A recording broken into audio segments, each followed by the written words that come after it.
Pues buenas tardes a los presentes y a los que nos escuchan a través del Zoom en diferentes lugares de Canarias y de fuera de Canarias. Bienvenidos a todos y a todas. Llevamos varios años en la escuela trabajando siempre en alguna de las clases el tema del trabajo. Trabajo, empleo, trabajo digital, la defensa del trabajo. De diferentes formas vamos planteando el tema central del trabajo. Este año, aprovechando la presencia de Margarita, vamos a hacer además los nuevos desafíos en la defensa del trabajo, partiendo de la reflexión que ella nos va a hacer de una enorme actualidad que es el empleo en la era digital. Contamos con Margarita Ramos, catedrática de Derecho del Trabajo en la Universidad de La Laguna. Ella y ustedes me van a perdonar que no explique su currículum, porque entonces la conferencia la doy yo, puesto que es un currículum muy amplio, precioso, muy completo, y creo que es preferible saltar un poco y que ustedes se hagan cargo de lo valiosa que es cuando la escuchen. Nos invaden. Bueno, Margarita es de aquí, de esta isla, es de Teror, aunque lleva toda su vida profesional en La Laguna, trabajando en el Departamento de Derecho del Trabajo y de la Seguridad Social, que es su especialidad. Desde el año 2000 es catedrática de la universidad y se quedó trabajando desde que hizo su tesis doctoral, donde ya se enfocó en lo que hemos visto luego en su currículum, que ha sido su lucha permanente, el trabajo de los extranjeros en España. De una forma o de otra, ese tema viene abordando la Margarita desde hace muchos años con un conocimiento muy interesante y para nosotros, incluso como creyentes y acogedores del que viene, insisto que podría ayudarnos bastante a comprender todas estas situaciones. Además de su carrera profesional, ha ocupado puestos en la administración, ha sido consejera del Gobierno de Canarias, ha estado en muchos tribunales de pruebas, de tesis, etcétera, y su currículum académico y profesional es muy largo.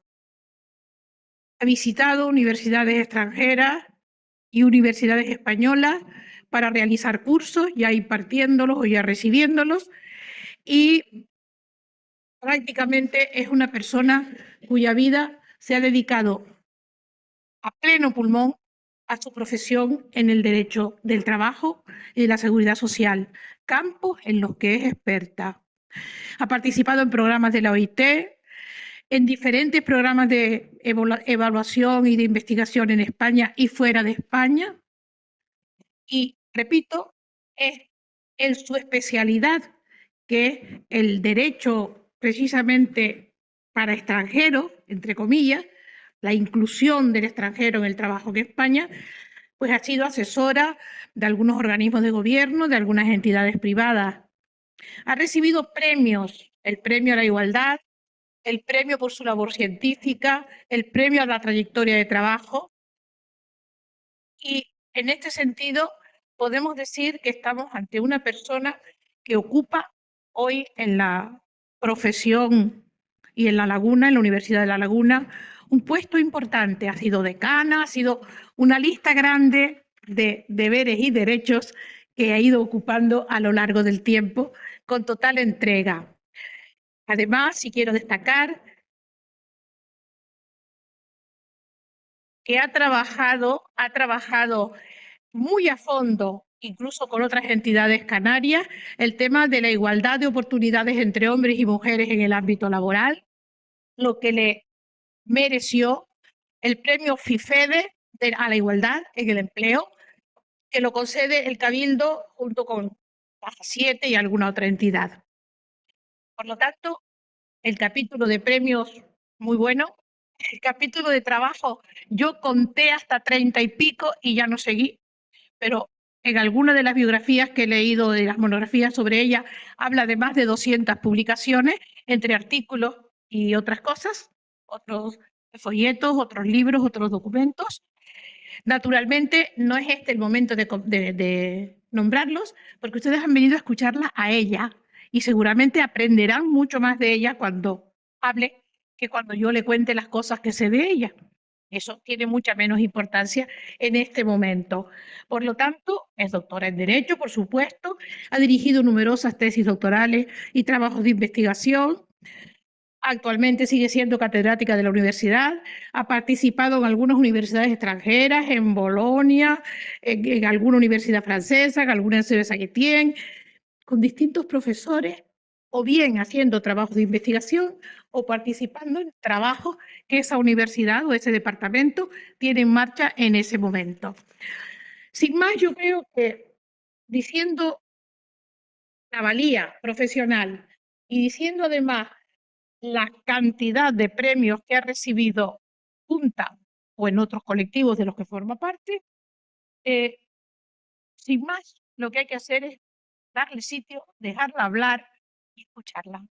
Por lo tanto, Margarita, el tiempo es tuyo.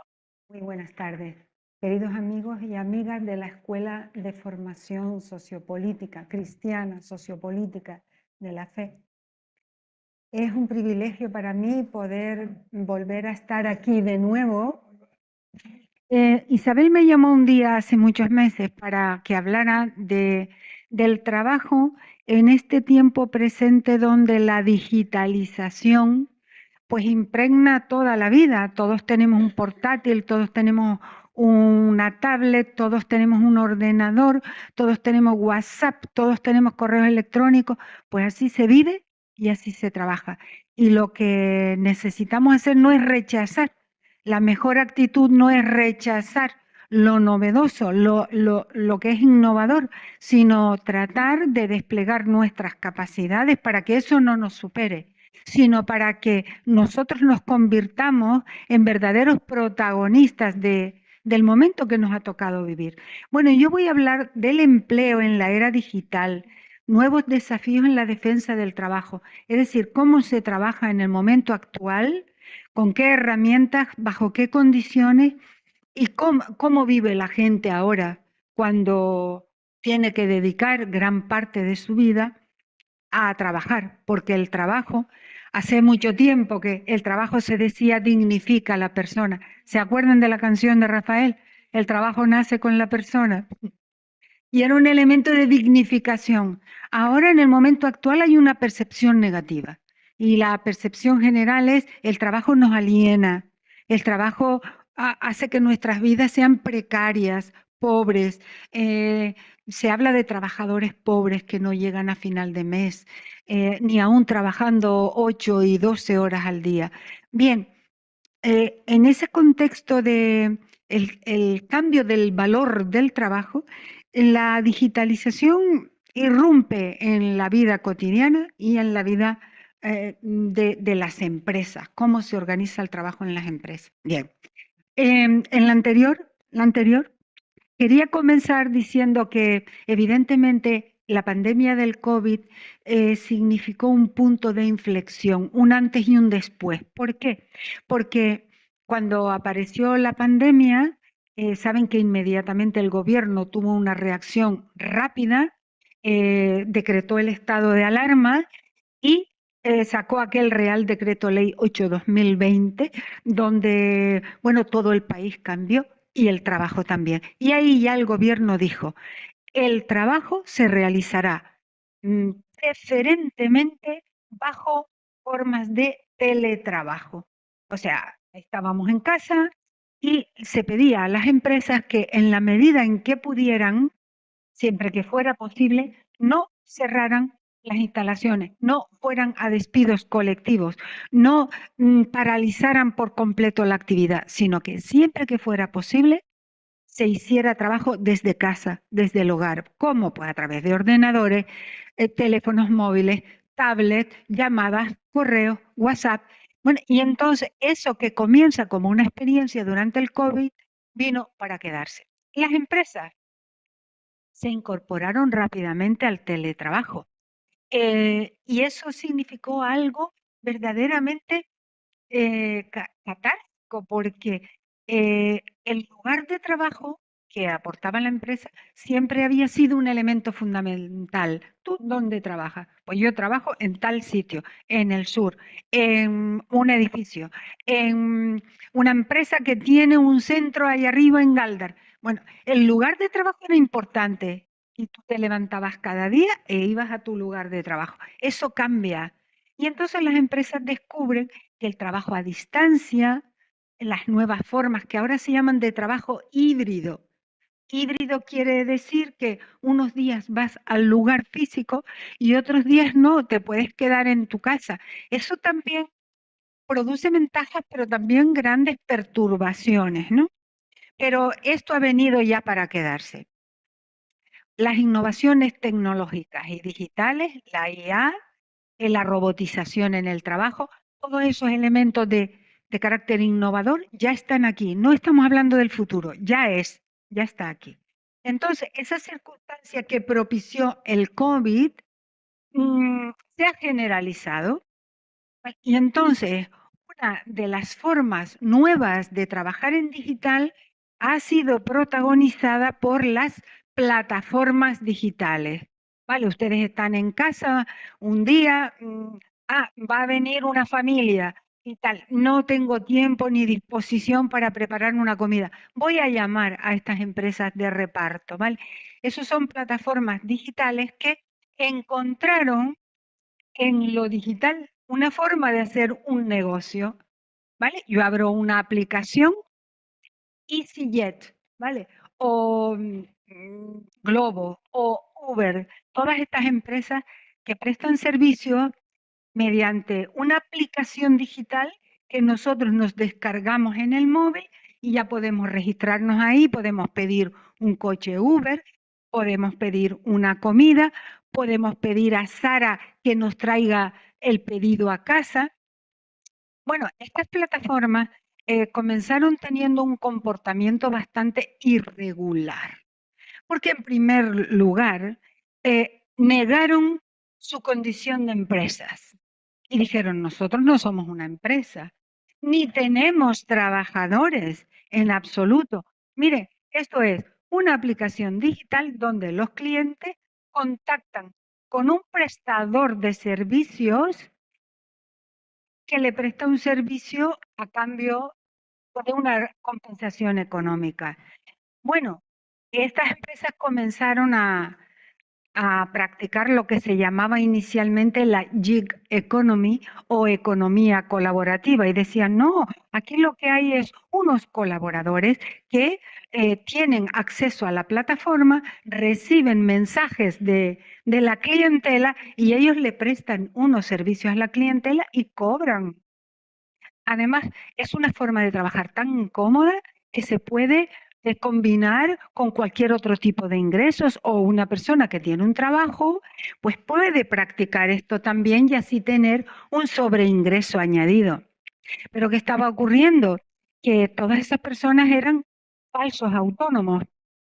Tenían que comprarse la moto, el casco, el móvil con el cual se conectaban y las plataformas negaban su condición de empresa. Esto supuso que, pues durante mucho tiempo, los riders, los repartidores, los conductores de coches Uber, etcétera, tuvieron que ir a muchos pleitos judiciales porque ellos querían que se les reconociera su condición de trabajadores por cuenta ajena. Y ahí dijeron, bueno, es que nosotros no trabajamos así para la clientela. La aplicación informática nos da una zona de reparto, nos dice qué debemos repartir y dónde debemos ir a buscar los productos. Nos asigna un tiempo para repartir y si no logramos colocar el producto en un tiempo determinado, como sanción nos cortan la aplicación, de manera que ya no podemos seguir trabajando. Además, empresas como Globo comenzaron a darle a estos falsos autónomos unas mochilas que dicen Globo, unos logos, bueno, en fin, después de mucho batallar, cuando digo mucho, 8 o 10 años batallando, porque en Estados Unidos se decía son autónomos, en Francia no, son trabajadores, en Italia una sentencia importante de un tribunal de Bolonia que dijo, a ver, estos señores son trabajadores por cuenta ajena, porque trabajan a cambio de una remuneración, pero que la remuneración del producto y de la comisión con la que se quedan fija la aplicación. En definitiva, la aplicación es una empresa y esto es un negocio con el que además se está ganando mucho dinero. Bueno, España fue el primer país de la Unión Europea que tomó la decisión de incluir a los riders en la legislación laboral y se introdujo una disposición en el Estatuto de los Trabajadores que dijo, las personas que prestan servicios de reparto para aplicaciones digitales, para plataformas digitales, se consideran, se presumen relaciones laborales. Luego son las empresas las que tienen que demostrar que no lo son. La ley dice, se presume.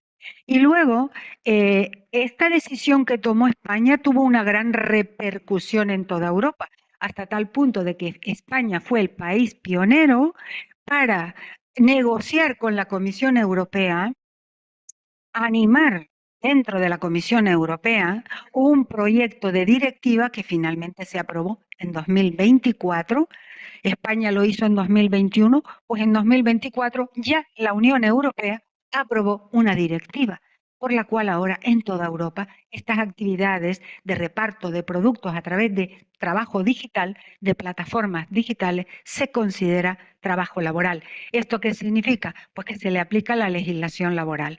¿Por qué? Porque en general el trabajo en plataformas es un trabajo muy mal retribuido, un trabajo muy esclavizado, porque hay que repartir en 8 minutos, hay que coger el pedido en 10 minutos y si no se responde al pedido, se sufren sanciones del tipo, bueno, pues ahora te descargo de la aplicación y ya no tienes trabajo durante 2 semanas. Bueno, es un trabajo que se considera muy precario y, y donde se ha intensificado mucho la jornada de trabajo, porque a esta gente se le llama a las 8 de la noche, a las 11 de la noche, a las 5 de la mañana, etcétera, etcétera. Este es un ejemplo de trabajo en digital. Pues después de hablar del trabajo en plataformas, mmm, todas las formas de trabajo en digital tienen algo en común, una serie de elementos comunes. Las personas que trabajan tienen que tener una formación y una experiencia en el uso de herramientas digitales de información y de comunicación.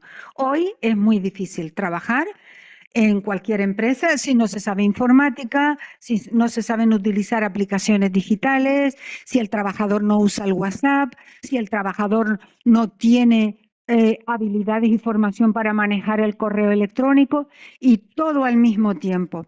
Bien, un gran debate ha sido, ¿y las empresas están obligadas a facilitar estas herramientas? Bueno, cuando comenzó el teletrabajo en el COVID, este era uno de los grandes temas, porque la norma que dijo que el trabajo se realizaría preferentemente mediante teletrabajo no indicó nada de eso. Entonces, ahora ya sí, ahora ya tenemos una norma que regula el teletrabajo y dice que las herramientas del trabajo, aunque se trabaje en casa, las debe pagar la empresa. Pero todos sabemos que no siempre es así y que en muchos casos, pues la silla, la mesa, la estufa, la calefacción, la electricidad la pone el trabajador. Y los convenios colectivos que la ley dijo que eran los encargados de establecer las condiciones específicas de trabajo, están limitándose en muchos casos a reproducir lo mismo que dice la ley. No añaden nada nuevo. También ha cambiado la organización del trabajo. Miren, antes de ocurrir todo esto, a la gente le preocupaba tener un accidente de trabajo, caerse de un andamio, electrocutarse, trabajos masculinos sobre todo. Y también preocupaban las enfermedades profesionales, contraer un cáncer por el trabajo, una úlcera, una enfermedad pues catalogada como aquella que se contrae por estar trabajando en contacto con determinadas sustancias. Ahora a la gente no le preocupa tanto eso, sí, nos sigue preocupando, pero ¿cuál es la preocupación principal en materia de salud? La salud mental. ¿Por qué? Porque todo este proceso de digitalización ha obligado a organizar el trabajo de otro modo. Ahora hay nuevas formas de ejercer la dirección. Antes, en el lugar de trabajo, tenías un jefe que te decía, hoy tienes que hacer esto. A ver, por favor, ¿me puedo ir 15 minutos antes que han ingresado a mi mujer en el hospital? O sea, había un mayor grado de proximidad y de entendimiento a nivel personal. No, hoy todo es por WhatsApp. Hoy todo es por un correo y se contesta de cualquier modo. Y la gente tiene la percepción de falta de pertenencia a una verdadera organización. Tanto el teletrabajo como el trabajo en plataforma y todo sistema de trabajo de este modo, con órdenes que se dan a distancia, de lejos, te llega el WhatsApp y te dice, hoy tienes que atender esto. Ayer incumpliste tal cosa, que sea la última vez, o a través de un correo electrónico. Es decir, ese distanciamiento y ese aislamiento de quien trabaja bajo esas condiciones están de alguna manera agudizando, intensificando lo que se llama la subordinación en el trabajo. Todo tipo de trabajo es subordinado. Todo el trabajo en las empresas es subordinado. ¿Qué quiere decir que sea subordinado? No desde el punto de vista personal, no desde el punto de vista, humano. Es subordinado porque las normas laborales dicen que la empresa, como diría Marx, es la titular de los medios de producción y por tanto organiza y dirige el trabajo. Y una persona cuando firma un contrato de trabajo, firma el contrato para trabajar de acuerdo con las directrices que le da la empresa. Bueno, pues ahora esta forma de trabajar en digital, esta forma de dar órdenes, de dar instrucciones, de no tener compañeros al lado, de no tener sentido de equipo, de trabajo en colaboración, sino todo a distancia, todo en solitario, todo en aislamiento, está provocando que las personas sientan que cuando un jefe les da una orden por un WhatsApp a las 10 de la noche, perciban que tienen que contestar, que si no contestan les puede ocurrir algo malo. Por ejemplo, pueden perder su puesto de trabajo o recibir una sanción o perder una promoción. Entonces, se está hablando de una intensificación de la subordinación por el modo de organizar el trabajo, por la forma de dar órdenes e instrucciones y por la percepción de una completa sujeción a lo que pide la empresa en cualquier momento que lo pida. También se está advirtiendo, voy a la tercera parte de esa diapositiva, abajo al final ya, de que toda esta forma de organizar el trabajo en el mundo digital entraña importantes riesgos para los derechos fundamentales de la persona en el trabajo. Los derechos fundamentales no son cualquier derecho. No es el derecho a cobrar un salario, por fundamental que sea, por importante que sea. Pero los derechos fundamentales son los vinculados a la dignidad humana, es decir, el derecho a la intimidad, el derecho a la igualdad y no discriminación, el derecho a la privacidad y protección de nuestros datos personales, que ahora las empresas los manejan pues con un montón de sistemas digitales de control de acceso al trabajo, con datos faciales, datos antropométricos. Bueno, pues todo eso está ahora mismo en riesgo. ¿Por qué? Pues porque la legislación, como siempre ocurre, va por detrás de la realidad social imperante en las empresas. El teletrabajo y el trabajo a distancia o trabajo híbrido. Vamos a ver, las empresas dicen que esto del teletrabajo y trabajar a distancia y permitir a sus empleados que se queden en casa, por ejemplo, aquí en Canarias, hay muchas personas que trabajan en casa y dicen, esto es una ventaja bendita, porque con los problemas de tráfico que tenemos, solo el hecho de no tener que levantarme, desplazarme, atravesar un montón de colas y ansiedad por llegar puntual al trabajo ya me representa una ventaja. Lo es. Las empresas dicen, A ver, el teletrabajo también funciona bien porque reduce costes laborales. Si yo tengo un lugar de trabajo físico, yo tengo que tener todo eso acondicionado. Pero si la persona está en su casa, basta con que le dé un portátil y poco más, y me hace el trabajo desde su casa. Ah, incluso hay quien dice, bueno, esto de trabajar en casa, del trabajo en remoto, a distancia, es bueno porque también nos permite adaptar mejor nuestras necesidades personales y de cuidado del hogar y de las personas que viven en la familia, los hijos, los padres, los abuelos, los hermanos, las personas enfermas, del mejor modo posible. Bueno, algo diré ahora sobre eso. Em, pero es evidente que esa forma de organizar el trabajo por parte de las empresas está afectando al tiempo de trabajo. Cuando vas a un lugar de trabajo, entras a las 8 y sales a las 3. Cuando estás en casa, no se sabe a qué hora te entra el correo electrónico pidiéndote una información o que mandes unos documentos, que además los mandes en PDF, no ha llegado correctamente, vuelve a mandarlo y así. A la distribución de la jornada. Uno en una empresa puede pactar tener una jornada continuada para salir a la hora del colegio de los hijos. Pues si te quedas en casa, la distribución de la jornada se difumina. Los descansos laborales, diario, semanal, las empresas también, la mía, que es la Universidad de La Laguna, me manda mensajes los fines de semana de trabajo. Y te ves obligado a leerlo porque dice, ¿habrá pasado algo?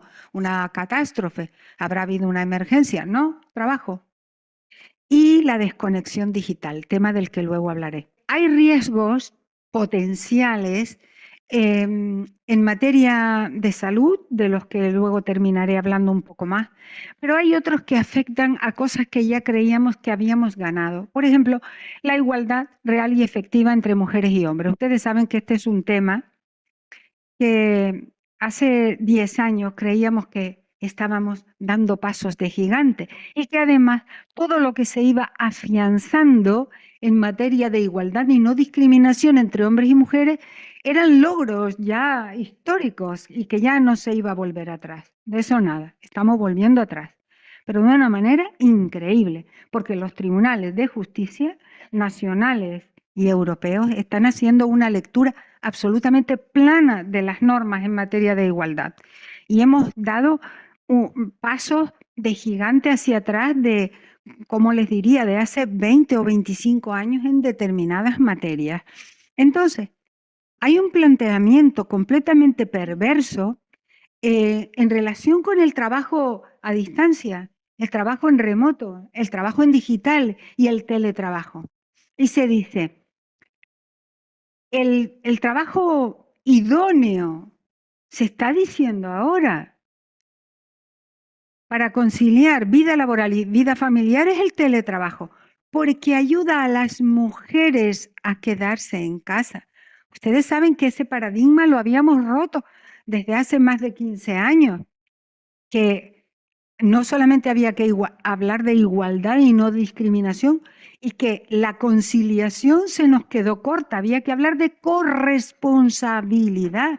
La ley de 2007, orgánica de igualdad, ya establecía medidas para que hombres y mujeres conciliaran trabajo y vida personal, para que los hombres también se ocupen de sus hijos y de su familia. Bueno, pues ahora ha vuelto este mantra.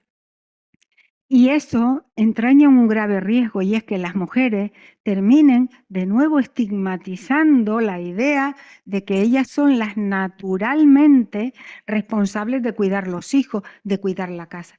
Porque si uno de los dos tiene que elegir quién trabaja presencialmente y quién trabaja en casa haciendo teletrabajo, esta cultura que está viniendo ahora y que va pisando fuerte, y ustedes saben que hay discursos políticos muy orientados en esta línea, pues se tenderá a pensar eso, no, las mujeres en casa y que hagan trabajo a distancia y los hombres en los lugares de trabajo. Esto también significa que al quedarse las mujeres en casa están continuamente y lo hemos experimentado en la pandemia, alternando trabajo y cuidados. Pongo la lavadora y me siento delante del ordenador. Contesto al teléfono mientras estoy yendo a buscar al niño al colegio. Y entonces esa falta de separación entre tiempo de trabajo y tiempo de no trabajo se convierte para las mujeres en que todo el tiempo es trabajo, todo el tiempo es trabajo, o trabajo cuidando en el hogar o trabajo para la empresa, sin tiempos verdaderos de descanso. ¿Cuáles son los riesgos para la salud más importantes? Bueno, se habla de dos tipos de riesgos de trabajar de esta forma, bajo presión, en la era digital, en contacto siempre con dispositivos digitales, de forma continua y de forma permanente. Pues hay riesgos de carácter físico, evidentemente, y riesgos de carácter psicosocial. Entre los riesgos de carácter físico, pues están en primer lugar los llamados ergonómicos y musculoesqueléticos que tienen que ver con trabajar con herramientas no adecuadas. En las casas la gente no tiene sillas ergonómicas para proteger la espalda mientras dedica 5 o 6 horas diarias delante de la pantalla. Tampoco tiene pantallas de calidad, distancia de pantallas, pantallas protectoras para evitar la fatiga informática, la pérdida de visión por estar continuamente mirando el teléfono y el portátil, etcétera. Nadie asegura que el lugar de trabajo esté bien ventilado, tenga luz suficiente. Es decir, que este trabajo incumple muchas directivas de la Unión Europea en materia de seguridad y salud en el trabajo, en particular las de los lugares de trabajo y reglamentos que tenemos en nuestro país para proteger la seguridad y la salud de las personas cuando trabajan con pantallas, cuando trabajan sin luz suficiente, con luz eléctrica todo el día, con calor, con frío, etcétera, etcétera. Pero lo que más ha dañado la salud de las personas, como antes adelanté, con estas formas de trabajo flexible, que se llaman así, en digital, son estos riesgos que afectan a la salud psíquica.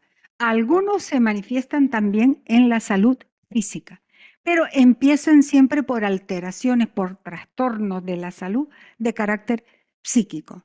Por ejemplo, el aislamiento, que termina produciendo fobias, pánicos, el no deseo de salir a la calle, el miedo al contacto con los demás, la hiperconexión digital, la sobrepresión, la sobrecarga mental de saber que no te puedes separar y que tienes que estar mirando por si te ha entrado una nueva orden, una nueva instrucción, una nueva llamada, un nuevo correo.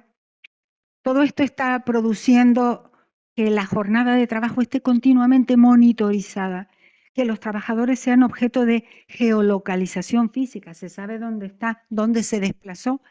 Si el móvil es de la empresa lo tiene controlado. Estaba en su casa, estaba fuera de su casa, estaba conectado, no estaba conectado.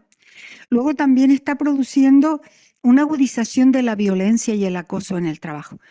Antes la violencia y el acoso se practicaban en lugares físicos y era fácil denunciar.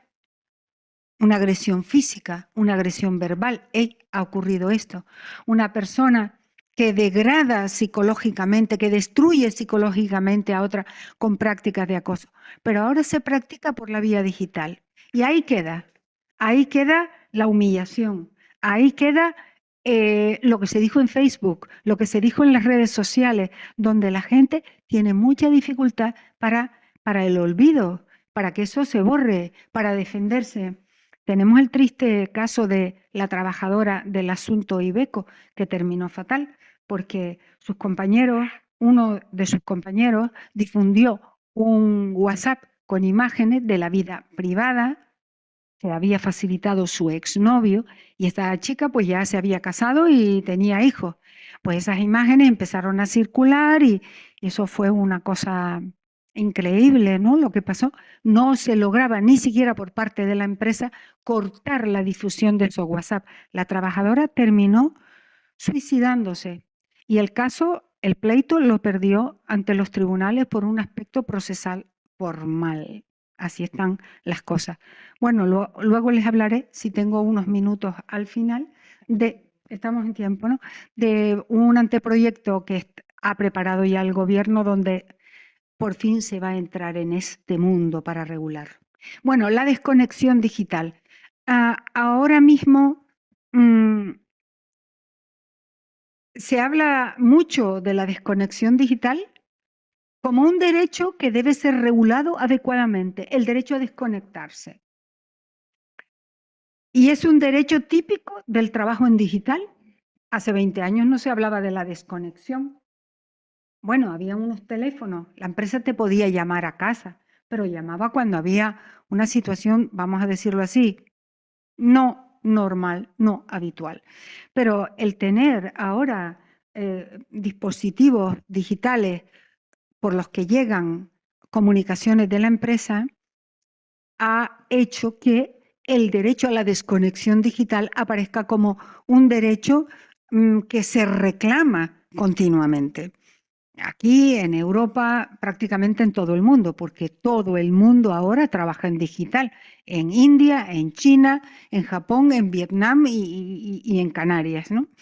Entonces, ahora se está planteando que la desconexión digital ya no es solo necesaria para cortar el trabajo, para parar el trabajo, sino incluso para poder preservar otros derechos de carácter fundamental. Por ejemplo, el derecho a la intimidad, el derecho a la privacidad. Tengo una vida privada, no toda la vida puede ser vida de trabajo productivo.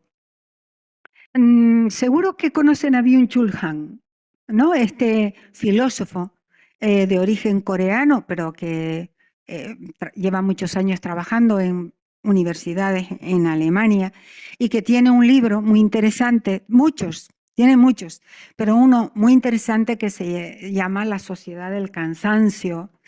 Y dice que este cansancio que tenemos todos continuamente viene de la idea de la autoexplotación, de la autoexigencia que nos imponemos todos en el mundo de la era digital y que la hiperconexión a los dispositivos digitales dentro y fuera del trabajo y la adicción, el tecnoestrés y todo este tipo de circunstancias emocionales son resultado de esta sociedad de la información y de la comunicación. También señala que se trata de una sociedad de trabajo permanente, continuo, de la idea de que tenemos que estar siempre trabajando.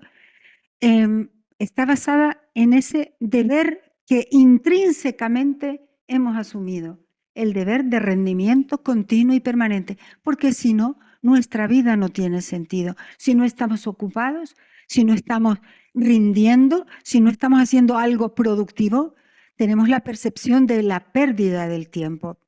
El uso masivo de nuevas tecnologías, la conexión continua, la presión por no rendir lo suficiente, por no alcanzar objetivos de trabajo, de promoción en el trabajo, el quedar excluido de aplicaciones y conversaciones digitales o perder incentivos retributivos por no estar permanentemente conectado, todo eso está produciendo un enorme deterioro de la salud mental y es una de las causas importantes de bajas médicas. Ahora que tanto se habla del absentismo, se está mezclando todo, porque el absentismo no consiste en estar enfermo y por ello no ir a trabajar, no.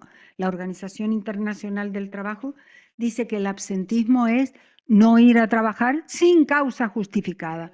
Pero cuando se tienen bajas médicas, lo que hay que analizar es cuál es el origen del aumento de las bajas médicas y a lo mejor nos llevamos alguna sorpresa. Bueno, la sociedad del rendimiento en suma busca individuos productivos. La enfermedad es algo detestable.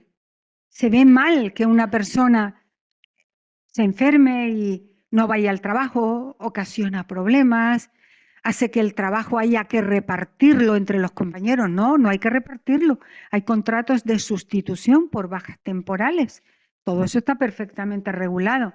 Pero claro, si el trabajo que hay se reparte entre los compañeros, también esa persona queda estigmatizada en la empresa. Ah, ha vuelto a pedir una baja médica. ¿Qué contarles de los embarazos y de los partos y de las bajas de las mujeres por la tenencia de hijos? En fin, bueno, el tecnoestrés, una de las enfermedades típicas de nuestro tiempo. Un riesgo de elevada magnitud para la salud de las personas que trabajan pues, en entornos digitales, con sistemas digitales y con herramientas de la inteligencia artificial. Las comunicaciones continuas, el contacto permanente, riesgo para la integridad física y mental. Provoca enfermedades de carácter psicofísico, ansiedad, depresión, estados de pánico, enfermedades de carácter cardíaco, digestivas, dermatológicas. Bueno, como los riesgos psicosociales todavía no están debidamente regulados en la legislación laboral, ¿qué hacen los tribunales y qué hace la seguridad social? Si el riesgo de carácter psíquico no se traduce en una enfermedad física, no se valora. No se valora, por ejemplo, para una incapacidad permanente total. O si es una incapacidad temporal, bueno, pues a ver, ¿por qué? Porque una persona va a su médico y le dice que está padeciendo un insomnio crónico por la presión que padece en su trabajo y el médico, bueno, pues le manda unas pastillas, pero hasta que esa persona no tiene una úlcera intestinal o digestiva, no se valora como una enfermedad ocasionada por el trabajo y como consecuencia del trabajo. Entonces, los riesgos psicosociales necesitan ser urgentemente integrados en la legislación laboral y en particular en la legislación de la salud laboral para que se valore por parte sanitaria como trastornos de la salud ocasionados por el trabajo, cuando lo son, o para tramitar incapacidades permanentes o absolutas cuando el deterioro de la situación psíquica pasa a ser también de carácter físico, por no hablar de los suicidios por causa del trabajo, que son muchos, pero que son ya situaciones extremas donde bueno, pues es que al Tribunal Constitucional llegan recursos de amparo. Pues recuerdo uno de un policía municipal de Cataluña, no voy a decir de qué municipio, pero que tenía problemas con su alcalde. Saben que la policía local depende directamente de alcaldía y de acuerdos del pleno. Pues este señor, que era jefe de la policía local, tuvo problemas con el alcalde y pasó muchos periodos de bajas médicas y terminó con una invalidez permanente absoluta, absoluta. Y llegó en un recurso de amparo ante el Tribunal Constitucional por acoso, porque él viene a decir que todos esos trastornos de su salud y esa invalidez permanente absoluta que es para todo tipo de trabajo era por causa de aquel acoso. Y no logró convencer al Tribunal Constitucional, perdió el amparo. No, el Tribunal Constitucional entendió que no había indicios suficientes y reiteración suficiente y gravedad de la conducta y ánimo en la conducta como para calificarlo de acoso.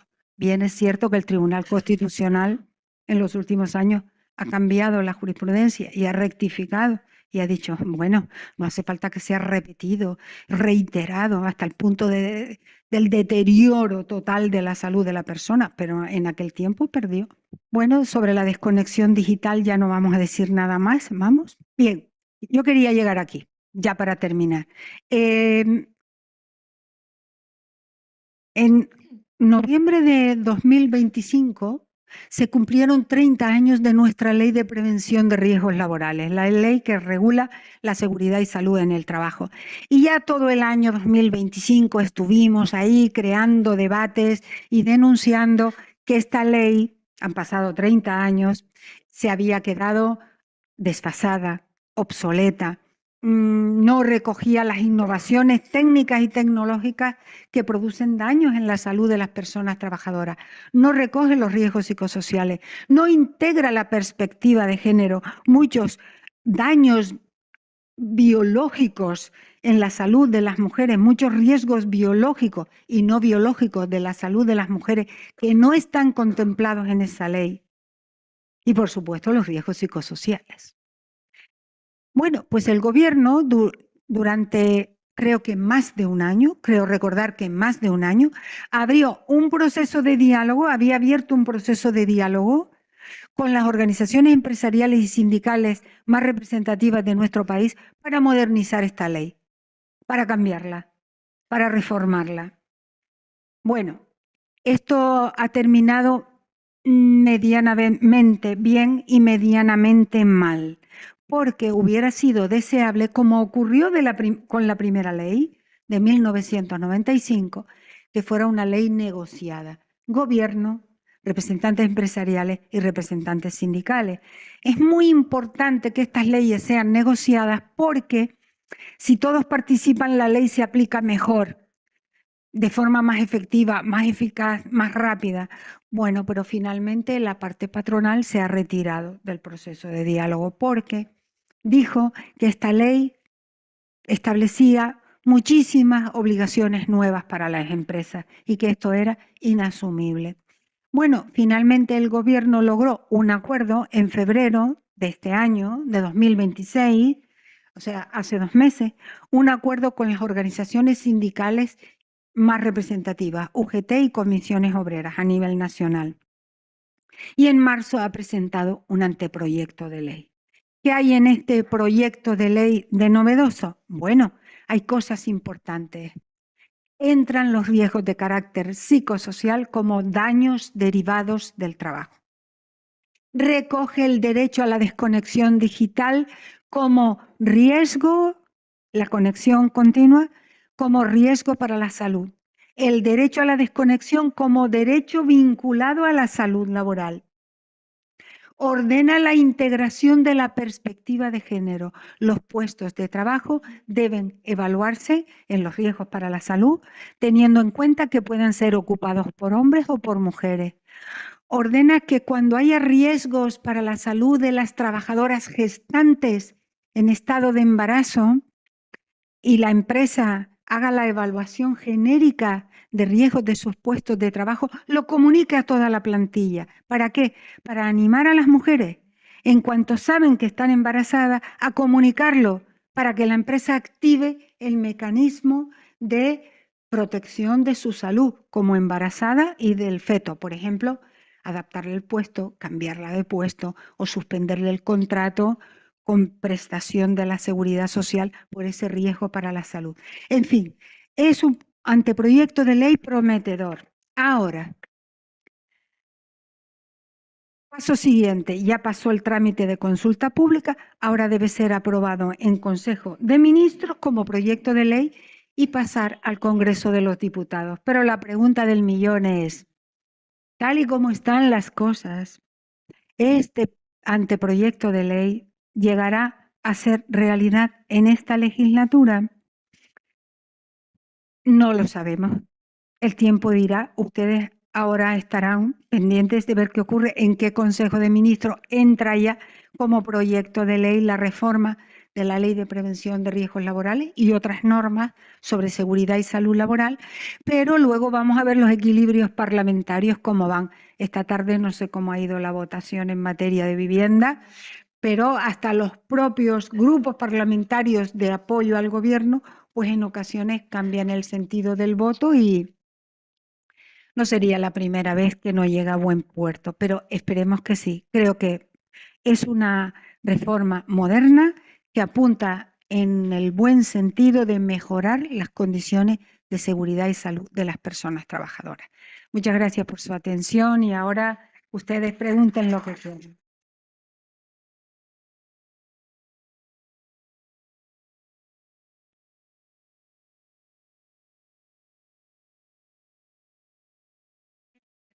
Que nos ha hecho Margarita, que ha abierto muchas ventanas. Dice, va a haber una reunión virtual a las 7:15 esta tarde para conectarme con el sindicato que vamos a hablar de la mesa de la negociación colectiva donde pero es que justo a esa hora tengo que terminar un documento que lo tengo que mandar esta noche. Al mismo tiempo es casi la hora de la cena de mi familia en mi casa. Y entonces se pierde el sentido de pertenencia, no solo a la empresa, sino a la organización colectiva de los trabajadores.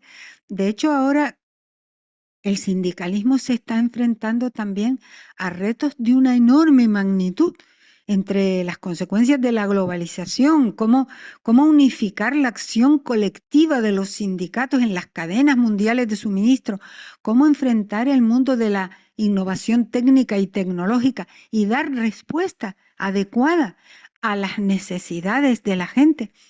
Todo esto se está volviendo bastante complicado, es decir, que estamos enfrentando los retos de un siglo nuevo que viene con nuevas formas de producir y nuevas. Y los sindicatos del mundo adoptó la decisión de que la seguridad y la salud en el trabajo sea un principio y un derecho fundamental en el trabajo. Esto es un paso muy grande hacia adelante. También en el año 2019 aprobó un convenio que va a los riesgos psicosociales, un convenio internacional, el convenio sobre la violencia y el acoso en el trabajo para todos los países del mundo, porque la OIT es una organización internacional, es un instrumento muy potente. Este anteproyecto de ley del gobierno va a incorporar también los compromisos del convenio 190 sobre violencia y acoso en el trabajo. Sí, de hecho, la ministra de Trabajo hoy ha participado en un evento mundial sobre seguridad y salud en el trabajo, hoy. Y, y bueno, también elabora informes, documentos y está siempre advirtiendo dónde están los peligros, no dejar a nadie atrás, está con los trabajadores jóvenes, con los trabajadores pobres, está con los trabajadores migrantes, continuamente sacando informes acerca de la aportación positiva de la migración laboral en el mundo para atacar con datos objetivos lo que dicen los discursos de odio y de rechazo. Así que larga vida a la OIT y que la podamos conservar. Muchísimas gracias. No tengo tiempo para más. No tenemos más tiempo. Con un gran abrazo, que es lo que ustedes están deseando en este momento, agradecemos a Margarita y despedimos a Margarita por ahora, porque ella sabe. Sí, mujer, pero te dejamos hacerla y volver y esas cosas. Tú sabes que estás en tu casa y que nosotros te consideramos miembro de la escuela. Y siempre vamos a seguir reflexionando sobre el trabajo en años sucesivos, porque vamos a seguir en la escuela y más de una vez te pediremos apoyo y tú no nos darás porque eres buenísima. Muchas gracias. Tener en cuenta que ahora mismo nos queda una clase de la escuela componente y luego ese encuentro estupendo que solemos tener cada año para compartir experiencias de trabajo y compartir experiencias que hemos vivido y hemos experimentado. La próxima clase, como ustedes tienen en su programa, sería ya el 26 de mayo y vamos a tocar un tema que nos pone los pelos de punta, el tema de la guerra, pero la guerra como negocio, que es lo que realmente está dando ánimo a los grandes controles internacionales que mueven los hilos de la guerra.